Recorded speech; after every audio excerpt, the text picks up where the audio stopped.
It Happened on the Job, the podcast for relatable conversations with contractors. Sponsored by Goodman Insurance. Welcome to It Happened on the Job, episode 134 today. My name is Mike. That's Brian. Yo. Today, our episode is brought to you by the Buildsters. Check out thebuildsters.com to find out how you can become an accredited Buildsters Pro member today. You'll instantly become a part of a network of the best suppliers, manufacturers, and contractors in the industry, where you'll have the ability to showcase your work to thousands of qualified buyers. Stop paying for leads, don't convert, and become a Buildsters Pro today. Hey, you almost did that well. Yeah, that was pretty good. First time, huh? Clayton Rodrigues is our guest today. How you doing, sir? Doing good. How are you? He's president, owner, too many titles to pin one down, but he wears all the hats over at Zothex Flooring. How you doing, sir? Yeah, Clayton. What's up, man? Good. Doing good, guys. How are you? Good. Thanks for coming on. We appreciate it, man. Awesome. Yeah, thank you for inviting me. That's awesome. So as we start all of them, we want to know your story. How'd you get started in the industry? Was it in flooring? Did you do this forever? And how did you get to where you are now? No, not at all. I guess like everybody, the thought was never to have anything to do with flooring. Thought is like I came from Brazil. You came from Brazil? Yeah. That's no awesome. kidding. You're Brazilian? Yeah, I am. Yeah, Right, sweet. right, yeah. All right. So came back in 2004 to go to school out here and to go to medical school, actually. So that was the goal. And it obviously didn't work out that well in the very beginning of it. And so I started doing flooring right away. So in 2007, I switched fields into school and also working at Apple, because Apple had a program to help out students to do everything as far as working and going to school. So I did that. Worked out there for 5 years, went to Sac State, did biology with a minor in business. And once that was done, I did my internship, went to Africa, did a little bit of internship out there, and came back here. And I realized that this is not at all what I want to do when it comes into the medical field. Only because, see, the thing is that it's really challenging to help people when you have a time crunch. If you have a time clock right over your head, it's challenging. You know, you have 5 minutes to see somebody, slap on some medicine, and move on to the next person. And that's not what I wanted to do. So once I understood that, I said I need to do something else. So I got into the car business. So I got into the car business. I owned a car dealership for 2 years. And throughout this whole time, my dad was in the flooring business, and he was still installing. And I said, you need to stop with that. You're getting, up there in the 50s, 60s. You're not going to have a back anymore. Yeah, right. Knees, back, all of it. Yeah. Everything. So yeah. I told him we need to stop that. And I said, I'm going to drop everything, from the car business, and I'll get back full force into the flooring business. The thing is that there was no business to get back into other than to just install. So I got back. I completely dropped everything in the car business, and I got back to installing. That was back in 2013. So I installed for about 2 years, and then I said, this isn't what I want to do, right? I want to be able to do something else in terms of like a business, because that's what I do good. Right. So open up a business. I said, I'm just open up a business. I opened up a business, and I was still installing as a business. But people kept on asking me, come on, man, do you have any samples of this flooring and that flooring, this, that? I said, I don't have any samples whatsoever. Then I realized for me to be a business, I got to have a location. So overhead. And I just started realizing a couple of different things, and I just jumped in full force. You can say I'm pretty aggressive, and I don't think too much because of the fear. I just let it happen. I kind of let it flow. So I opened up a store. Nobody ever showed up for the first 3 months. Sitting in there twiddling your thumbs all by yourself. That's right. Oh, at some point I realized, I need to change this, because I think the store was too small. People might have even passed by and said, nah, forget this. I'm not going to go in there. It doesn't make sense. So, especially when you're complete with like floor and decor and all those other ones. Yeah. So then I said, I need to open up a bigger place, because this isn't working. So I got from I think it was like a 500 square foot space to a 2,000 square foot space. And people started showing up, and I said, well, maybe bigger is better. It probably matters at this point. So I was there for about a year, and I outgrew that space real fast. And I jumped up too fast, maybe, to a 7,500 square foot space. Wow. From 2000. You see, there's no fear there. I just just go for it. Yeah. Do whatever it is. So we did that 7,500. At that point, I started just recruiting like crazy, like nuts. It just kept on going. Calling my friends. Hey, you want to come work for me? You want to come help me out? What's going on? So it got a lot of people to get involved, and the business from that point on just grew. And I mean, a lot has happened ever since then, especially with COVID. But it's been a wild ride. That's for sure. What year was it that you went to the 7,500 square foot store? 2017. Okay. So are you still in that store? Yeah. Are you still in that one? So yes, I am. And ever since I leased another 7,500 warehouse, then I leased another 4,500 warehouse, and then I opened up 2 more stores. Holy shnikes. Yeah. Jeez, man. Yeah, you could say again, like there's no fear. Balls to the wall, dude. I gotta go for it. That's right. You gotta go for it. Yeah. So obviously the showroom, the warehouses are for your stock, right, and your supply and all that kind of stuff. Then you have the showrooms, so you're actually showing off flooring in there and have dealer samples and all that kind of stuff in there. So then what happened? Are you guys? So when you sell a job, are you turning around and installing it as well? It sounds like you guys have a team that does it as well. Yeah. So what happened was we went from, into the 7,500, then I realized that I needed to have the stock. So what I did is I put the stock in. I said, look, I need to have some stock in here. I put 3,500 of it dedicated to stock. The rest of it is showroom and office. And I put about 15 people in there to work for the company. And then I got another warehouse, and the other warehouse was for the stock of hard surface. So in anything, SPC, hardwood, tile, all that stuff. And I realized that I needed to make my own floor in China. So I really went, jumped into making floors in China. I made, So you're a manufacturer as well? In China, yeah. We do we make. You have your own line of different. Yeah, we have that too. I think you just casually like, oh yeah, by the way, I got my own line of flooring as well. Yeah, no big deal. Like, right. So we did that, and then I got myself into cabinetry last year. I said, I realized that people started asking questions about it, and I said, why not? And my guys kept saying, man, you gotta have it. And I said, okay, I need to do something about this. So I studied it a little bit, not enough to know enough, but I said, let's do it. So I leased another warehouse, 7,500 square feet, and I bought 50 kitchens, and I just put them in there. And we sold them all. And now I'm buying some more. So it just... So now you got to do countertops as well, right? Because we do got the flooring. I was going to say, you got the flooring, you put the cabinets on top of the flooring, and then you got countertops on top of the cabinets, right? You got one-stop shop. That's right. And we do bathrooms, full remodel bathrooms now. All of it, which I didn't necessarily kind of look for, it started accumulating, right? I started saying yes to everything, to obviously with a little bit of risk, but understanding that I had to say yes, or else I let fear control me, and I can't let that happen. So I said, yes, let's do it. I kept on having this this attitude of just saying yes, and things started just coming to me in a different way that I never ever thought. If we had this conversation probably, I don't know, maybe 2 years ago, I would never ever believed that any of this was happening. But I said yes, and kept saying yes, and that's what happened.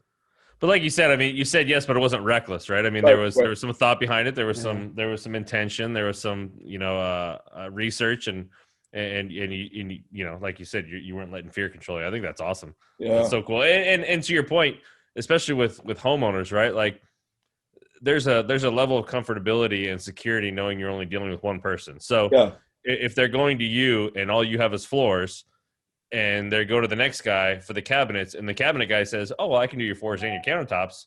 Well, now they don't need you anymore. Even if your pricing is a little bit better, you know what I mean? It's easier for them just to deal with one person. So like, I mean, it wasn't just saying yes, you're adapting to your clients, right? And your customer base. Growing as needed, and now you're huge. Yeah. So what's your employee count out now? Like, with office, sales, install, like where are you guys at? So we got 25 in the office with sales, and I've got 25 in the installers. So about 50. That's insane. Good for you, man. That's so cool. And I don't know what's going on. You can't see, but see, there's no hair here.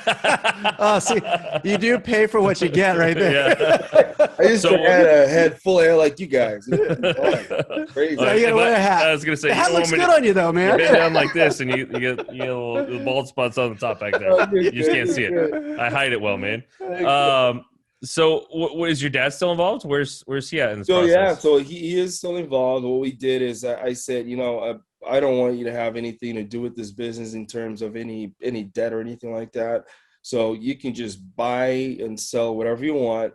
The only cost that you pay is the cost of the product. Everything else you don't incur with any rent, any lease, and anything. So he's out there kind of operating as his own little arm of what you're doing. Yeah. And he gets to make a lot of money. I mean, he did pretty well for himself last year. I'll tell you this much. I wish I made that kind of money too. With a lot less stress, right? He's not managing 50 employees. That's right. That's absolutely right. Absolutely. That's good though, right? I mean, that's what you're supposed to do, right? Take care of your parents. That's awesome. That's cool. Right. So is he leasing employees from you too to install, or subbing it out maybe through you so that you guys are doing it? Yeah. So he just uses the installers, uses the entire staff to do it. Uses your network and just does all the sales. Yeah. And uses the name, right? Because the one thing that we did and that I stress a lot is the reputation. I think it's important to know who you're dealing with, have reviews about them, understand what their intentions are.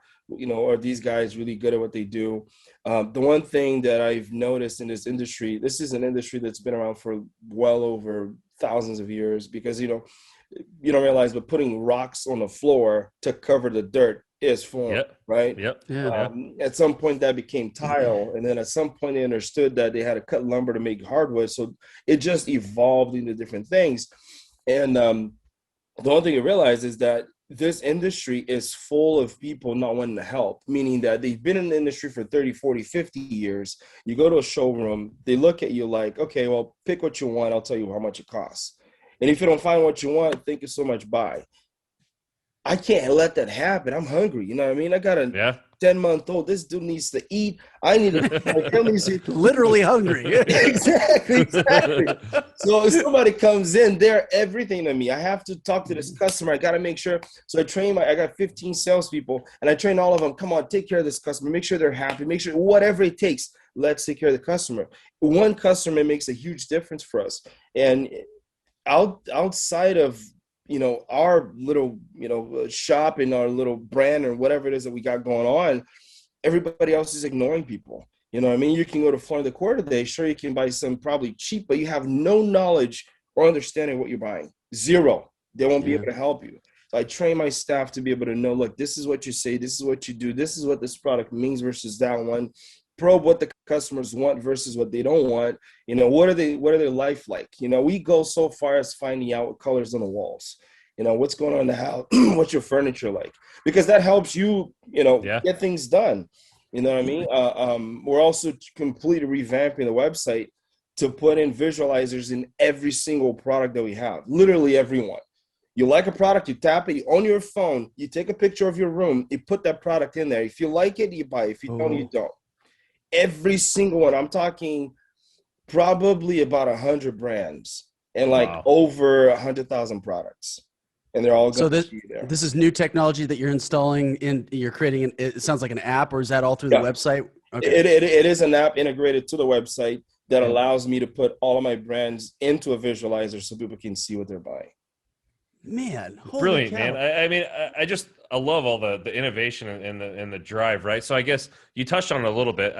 You have 50 employees, and this thing doesn't really, obviously when it's you and maybe one or two other people, it's easy to kind of control that little narrative and steer that ship in the right direction, right? Yeah. When you got 50 employees, that ship takes a lot longer to steer and get going.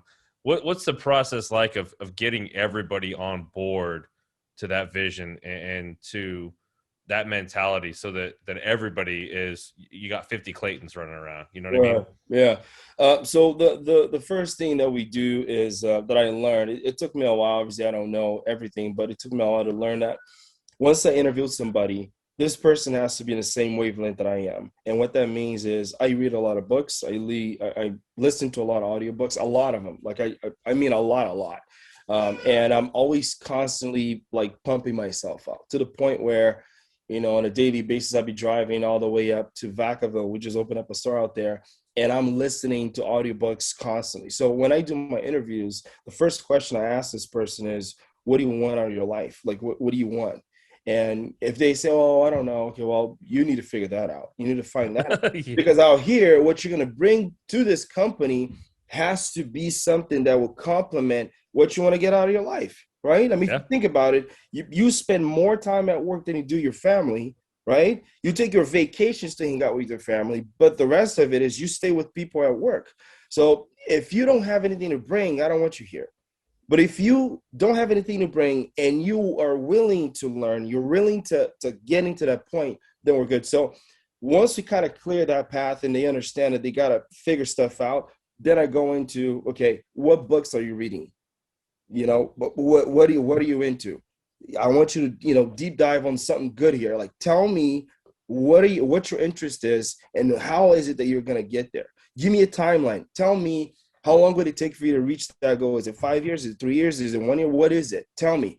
And the majority of people feel a little intimidated in the beginning. Yeah. And I kind of started switching into a little bit more of an aggressive mode right now into it, only because if I don't do it, people kind of procrastinate a little bit, right? Right. And I put huge, immense, crazy goals in front of me. I put this insane goals. And I do that to the people at work. And what happens is I realize that once people have this huge goals in front of them, say, it could be buying a house, it could be, you know, owning their own little, you know, business or hobby, whatever. Then they feel like, man, it takes a lot to be able to get there. I need to work, right? I want them to buy cars. I want them to buy houses. I want them to buy rentals, whatever it is. And I tell them, look, if you do this, you're going to have to work because you need to pay for these bills. So put in the best foot forward and let's just get inspired to do more. So there's a lot of reading, a lot of listening, a lot of audiobooks, a lot of pushing into these goals, ridiculous, crazy goals. And once you have people that are like jacked on this mode, yeah, it's challenging not to get them inspired. I mean, even if you're installing it, installers make a lot of money, but most of them spend a lot of money too. Because if you see 12 grand coming in a week, you're like, man, I got money. Instead of saving it and doing good with it, they just spend it. So I kind of put these crazy goals in their head, and it's been working so far. But I feel like the interview process is where you can like really, because you get to say anything you want, right? Yeah. Well, in the interview I was going to say, yeah. Careful in California, but yeah, for the most part, yeah. Right. Well, as long as it's appropriate, but I let them Right. know where I'm at, and I let them know that my intention is to change their life through this job. And the majority of them kind of adapt to it. That's awesome. Where have you, and I love that. I mean, you're in that process, you're kind of probing them to find out what their drive is like, right? I mean, how hungry, how quote unquote hungry they actually are, right? That's right. Yeah. That's right. Yeah. Where have you found you've had the most success finding those kind of people? Referrals. You know somebody? Tell me who that person is. You know anybody else? Tell me that person is. Bring them over.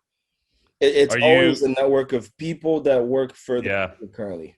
Are you offering any kind of incentive, or is it just more that like your employees know that they want more people like them, so they're motivated to bring people in regardless? So the incentive that I offer them, and it's not selfish at all, but the incentive that I offer them is this. I let them know my vision. My vision is 20 stores, 5 years, right? 20 stores, 5 years. That's the goal. And I let them know the better the person that you refer, the closer to that goal we are. Yeah. Whatever that means to them, right? So if it means the being able to, you know, brag and say, I got it, we actually made that happen, or if it means I got somebody good, whatever that means, it's always towards the goal of the company growing versus anything else. And people, like you said too, people like to work with people that think alike. Nobody wants to deal with anybody that they don't know or they don't, you know what I mean? So a lot of these people bring in good people, and I can say that I lucked out because like I said, if you ask me 3 years ago, I would have never, ever, oh my God, this ever. have this So mentality. in terms of the mindset, that's what I'm picking up on. Mindset. This kind of, and I don't know if it's new mindset for you. Maybe it's one of those things where you've been planting that seed for years and years and years, and then eventually you got a little bit of means, and then you're able to continue forward and then continue to multiply that. And now you're at where you're at today, which sounds amazing to Mike and I, because you've only been in the business for what, 4 or 5 years or so, however, 2017. Now. Yep. Okay. Yeah. But you're not anywhere close to where you want to be, which I think is awesome. Not even. Yeah. 20 stores. You have 3, right? You have 3 stores? 3 stores, going on 4 now. Going on 4. Yeah. Amazing. So that being said, my question is, where did that switch for you? Has that always been a drive of yours ever since you were a kid? Or was there a defining moment in that kind of, looking at medical school and, going to Africa and coming back? Where was that mind shift to say, hey, we're going to do this and we're going to go crazy and we're going to have ridiculous goals and we're going to push people to get where they need to be? Like, was there a mind shift there? What was that transition, if so? So, awesome question, because it really points it to where things really happen. The one thing that completely changed my life was my wife. And it's pretty corny to say, but if it wasn't for her, I don't think most of this would be happening. She found a way to kind of harness the best in me in a way that I never thought it could happen.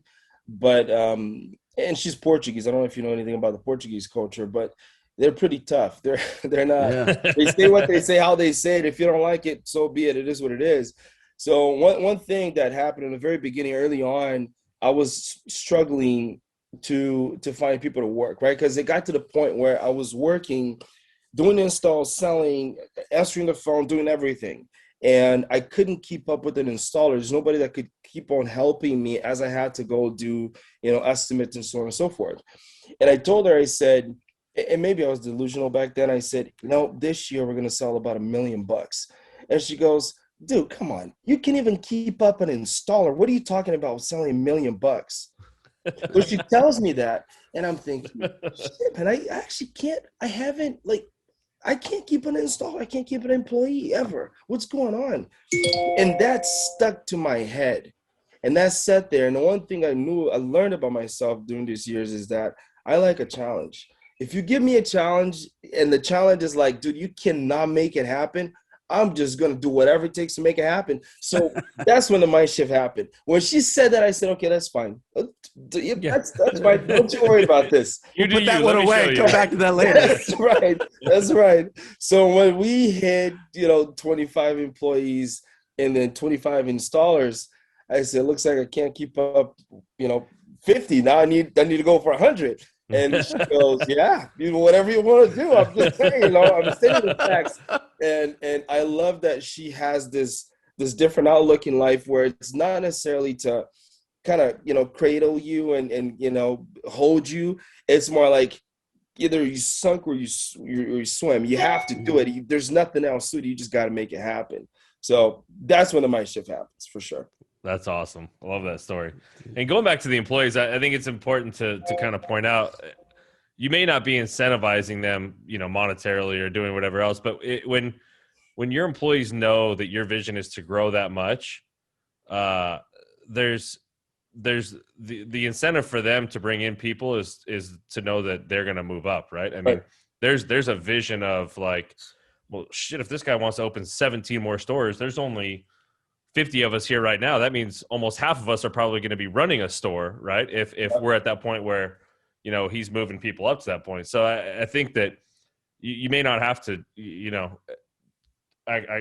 there's really not a question. My point is just that, sharing that vision, right? I feel like a lot of owners kind of know what they want to do and they have a vision of what they want to do, but sharing it with everybody in that company and making it well known and being transparent about that does a lot to motivate everybody. And to kind of piggyback off of that, I think the concern sometimes is especially, well, not even the concern, but where where a lot of owners are at is because they're growing so fast. It's like, I don't care who I hire. I just got to get warm bodies and get them out there doing the installation, doing whatever I can. And then, you know, on the backside of that, then they're saddled with insurance claims and all sorts of things. Figure out how to make it work. They're not doing what you're doing. They're not doing the work up front to figure out, hey, is this guy going to be a good fit? Because I want him long term, because I have bigger goals than just getting through the next day. You know what I mean? Yeah.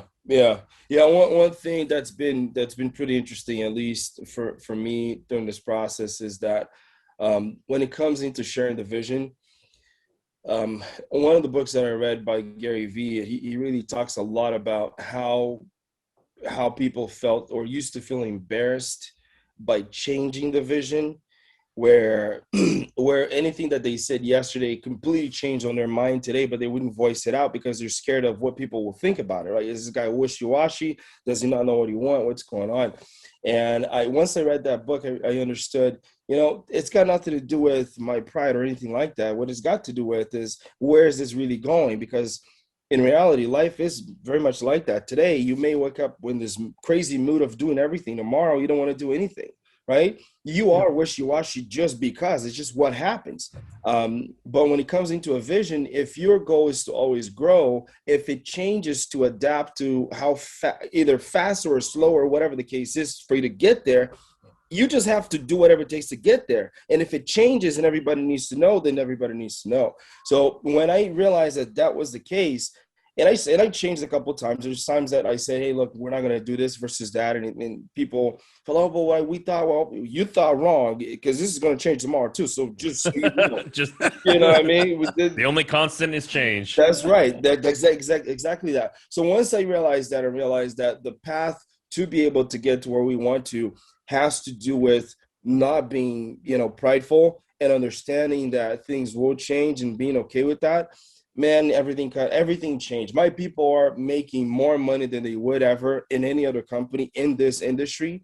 But the one thing that I'm doing also is I'm hiring them young.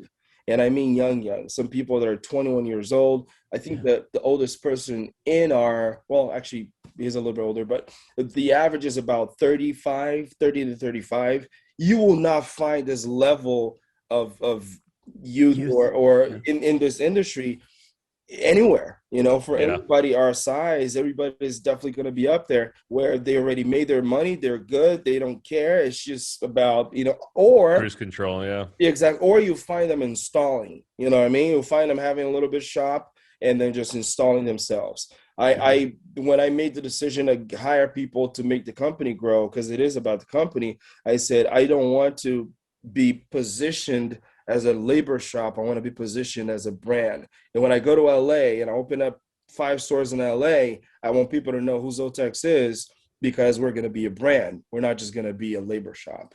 So these are some of the things that kind of came into mind, obviously, as we started developing. And I'm sure it'll change, man. When I say 5 years, 20 stores, it probably equals about 100 million. But when I hit that, I'll be like, maybe I want 500 million. Who knows? You know, the goal keep on pushing forward to where the goal never stops increasing. And it's not about me. It's about whoever's involved. It's about the brand growing. My kid needs to eat. You know, there's a lot going on. That's so cool, man. It's so fun. What's the strategy? Because I mean, 3 stores now going on 4. I feel like that's something that they're probably all relatively local to where you are, right? I mean, within driving. Yeah, we got Rockland, we got Natomas, Vacaville, and now working on Elk Grove. So that's something that you can manage probably by yourself, and I don't know if you have other people as well, but you get 5, 6, 8 stores. I mean, 10, obviously up to 20. That's not something you could probably handle by yourself. Is there a strategy to kind of put or a team that's already in place? Team in place, like a C-suite in there, like to have. Yeah. So there's already people doing that. So I have a general manager for Vacaville, I have a general manager for Natomas and Rockland. There's going to be one that's going to be handling Elk Grove. And these people are already set in place. They know what they want. They are hungry, right? I do put that mentality in their mind that, you know, they can be rich if they want to, if they only work, you know, hard enough with the concept that's been already proven. I did all the hard work before. I did a research, I put the money down, I made everything ready for them. All they got to do is show up. And I work on this 99 versus 1%, kind of mentality where I tell them, look, I did 99% of the work. You just got to show up for the 1%. If you show up for the 1%, you get to make money. And these guys typically understand that concept because leads come to us. We don't go to them. We don't cold call. We don't, we're not knocking on anybody's door. They're coming to us. When that is done for you, and literally that means money, all you need to do is be able to convert.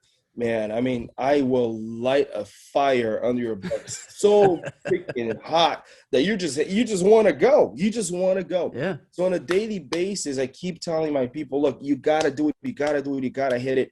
And the strategy, Mike, when it comes into expanding is the people that started with me, one thing that I did let them know in the very beginning was, you're coming into this, I think I had a couple of interviews at Temple Coffee, Starbucks, Pete's Coffee. And then when I finally had an office, I had it in my office. But when I met them, I said, look, what you're seeing here now is just the very beginning of something that's going to be huge. I just want you to know you can choose to be a part of it now and grow later, or you can just choose to not do this at all. It's really up to you. And once they realized that, and I don't know what I did, but they have some sort of faith in whatever I said, they realized that now that we have the opportunity of expansion, I'm going to use them as people to be able to go and expand these places because I trust them, right? They were with me when things were not so great. And now things are definitely getting into a different. That's what I was going to say. They've been in the trenches with you. Have this. Yeah, you probably got this base of super loyal employees because. Well, they've been fighting side by side together. They were the ones that believed in you from the beginning. Because I'm sure you could probably go to 15 interviews and hear the same thing, right? Oh, we're going to grow. You're going to have all this opportunity and this and that. But when they stick it out and it actually comes to fruition pretty quickly, right? I mean, relative to other companies, it's hard to go from 2 or 3 employees to 50 in 4 or 5 years. Well, and I feel like, that's the snowball effect, right? So it took those originals, right? The original people coming in to buy in. And now it's like, okay, they're being rewarded for the buy-in and for being loyal and for having a similar mindset and wanting to work hard and close that 1% and close that gap, convert and get that stuff done. So, and now you're going to probably see that snowball effect as you get, the momentum is already there. So it's like, you actually have something to say. You're like, well, yeah, we've opened 4 stores in 6 years and we're going to be opening another 16 in the next, 5 years. Yeah. So, I mean, that's right. You have a basis there to continue to push forward. It's awesome. It's awesome. So from a labor side, where obviously it sounds like the mentality and that mindset and the cultural fit is probably the top thing you're looking for. And it sounds like you're hiring young. So probably getting guys without a lot of experience. What is the training process like for you? Do you guys have, is there, I guess, what's it like from top to bottom? How do you, when you're bringing somebody in? On the labor side?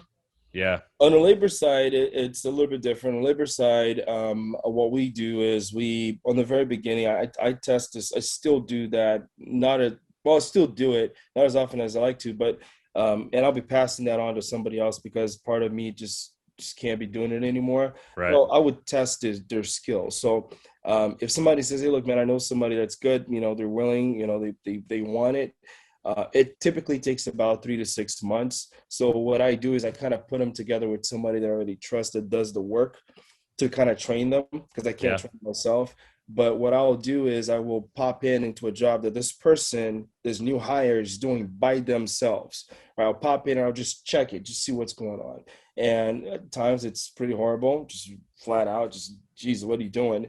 But at times I'm like, oh, wow, this is good. So instead of complimenting them on the spot, I kind of leave them with the suspense of not knowing what the feedback will be, only because it's not a control thing at all. It's just I want to know what their intentions are, right? Because if I say, and I learned from it, right? Before I used to compliment people on the spot and people kind of grew a big head and they, oh, Clayton said this, blah, blah, we're good. And they kind of just started to think, oh, I need a raise now. I need this. And I'm thinking, dude, you just barely started. Just because you tucked that carpet right doesn't mean that you know how to do floors. So I kind of leave that suspense on for a couple of days just to kind of get them to work a little bit harder and do a better job. And I found that it actually helps because these guys are now seeing, oh, this is my livelihood. This is how I pay my bills. This is how I feed my family. And now they're extra motivated to do a better job. for not just for me, but for the customer, right? Because ultimately that's who we care for. So that process assists with a lot because people feel like not knowing and having a need puts things in perspective for people, and they want to do a better job. And to me, it's the same exact thing, just on a bigger scale. Not knowing what the future holds, not knowing what the customer's going to say, not knowing how the feedback will be, just puts me in this mode of like, I can't stop. I can't freeze. I have to keep going or else I'm going to go nuts. I can't go nuts. So it helps everybody. And whatever is used on me, I use on people. So this growth happens because people feel included. People feel complimented. I treat installers and staff just the same. And the reason I'm saying is because in this industry, installers most times are treated as second-class citizens for whatever the reason. Right? And to me, it's ludicrous because, dude, like, if there's no installers, how do you have a store? Like, what are you doing? They're literally your face out there on the job. Whatever you promise that customer happens because of that installer. If anything, they should be praised every single time we see them. So I see them, I hug them. Hey, man, what's going on, man? It's so good to see you. You know, what are you doing? Oh, I'm doing this. I'm cool. Right on. Let's do it. So I like to have that because, man, if these guys quit on me, hopefully they don't listen to this, but if they put them in, you know what I mean? I can't. I have no room to lose good people. So whatever it takes to be able to push them, to move them in the right direction is what I do. Well, I think it's important to know that, or at least if they did listen to the episode, even if they didn't, they know that they're valued by you, right? Yeah. You know, I mean, you're there. I mean, even the fact that you pop in on a new hire shows a certain level of, a high level of value for that person, that you care and about for them, the quality of the company too. All right. So it's like good, bad, or indifferent. At least they know that you're there. I mean, the worst is when you have an owner that's just kind of there, but he never shows up. He's never really a part of it. And you're like, he doesn't care. Right.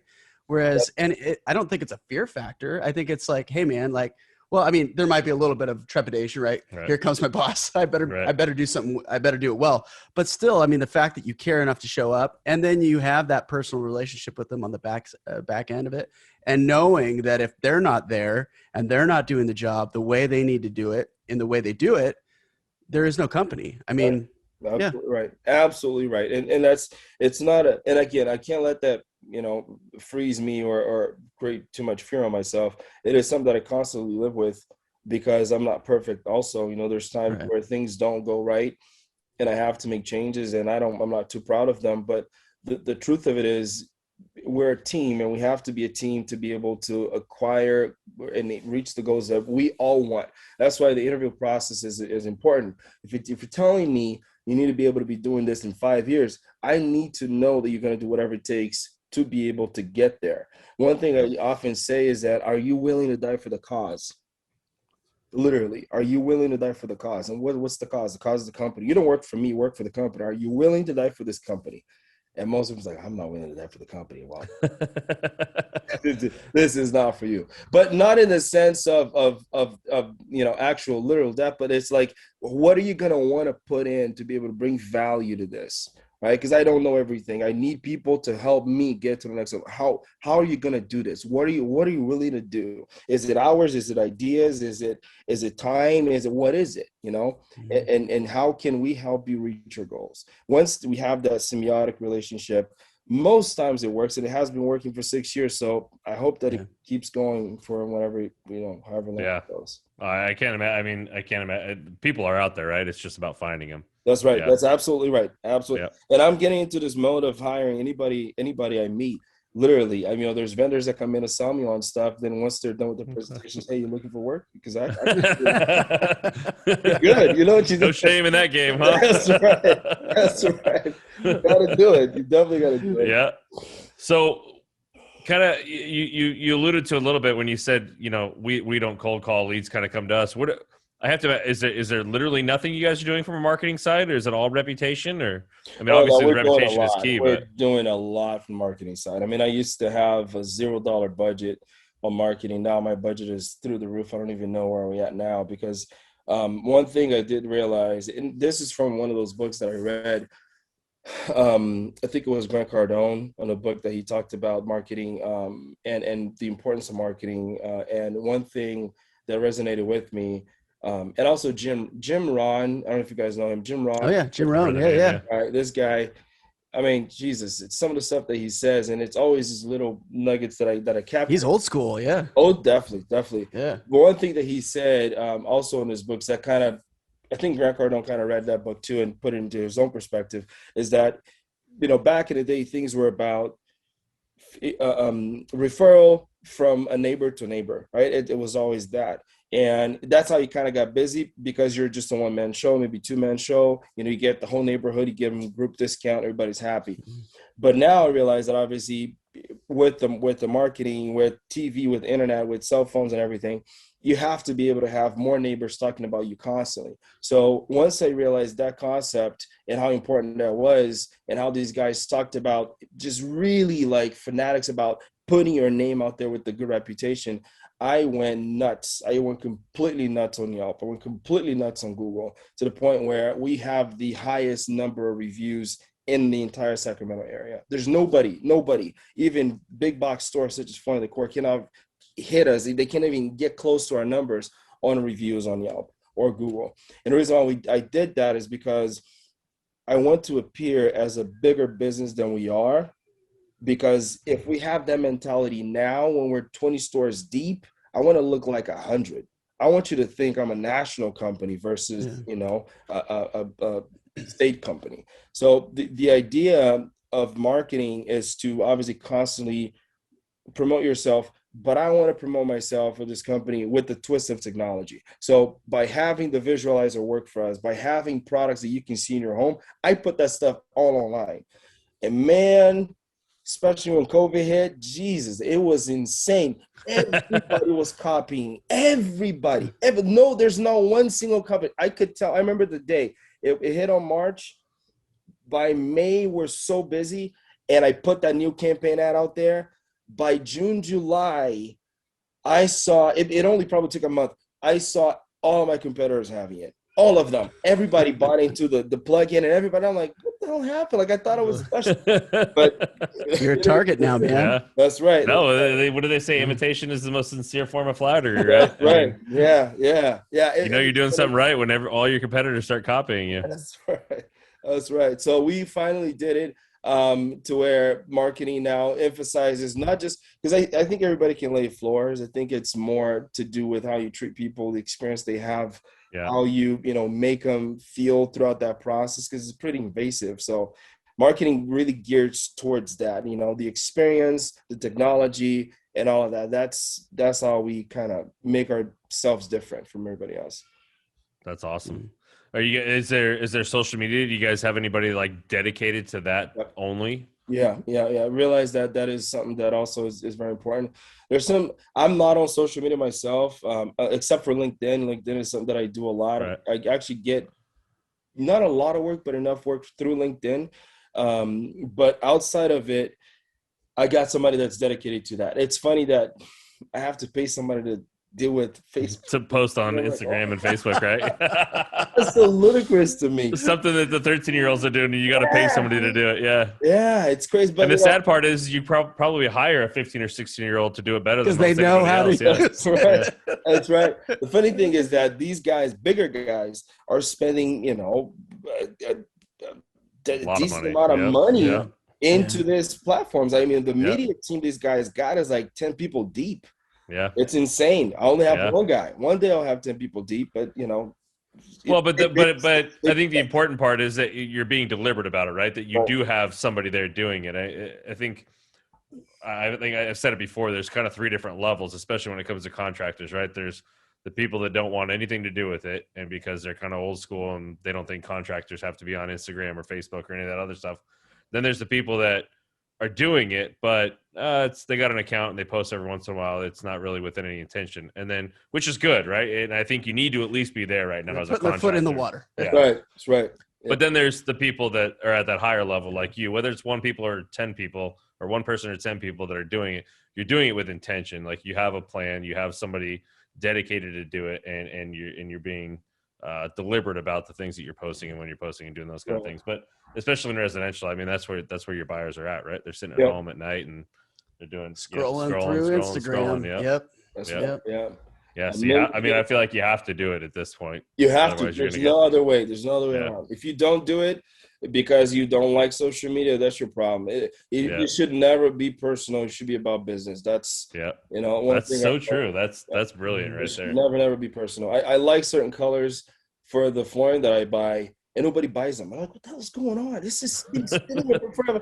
Hey man, nobody buys that color. I love this color. Hey, put it in your house. Put it in your house. It's nobody else likes it. So it shouldn't be personal. It's got to be business for sure. Yeah. That's awesome, man. Yeah. Well, we appreciate the time. I don't want to take up too much more of your time. You got a lot going on. Yeah.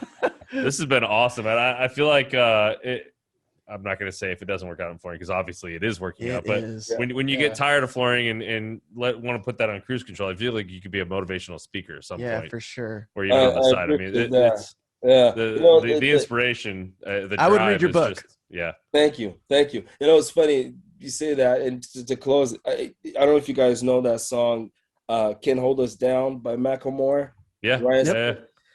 I have this vision that eventually, at some point, once things kind of get to a point where I'm somewhat known, that's going to be the song that's going to open up the motivational speaking. That's awesome. So you've already thought about this. This is not new to you. This is awesome. That's gonna happen one day. That's so cool. One day, gotta just make sure that goals are set in line, but it'll happen one of these days. Well, we normally finish with kind of what's your vision for the future, but I mean, I feel like we already know. Yeah, that's there, man. You're talking to somebody of vision when we knew that in the first 5 minutes of the show, right? This is where I want to be. Yeah. Thank you. Love it, man.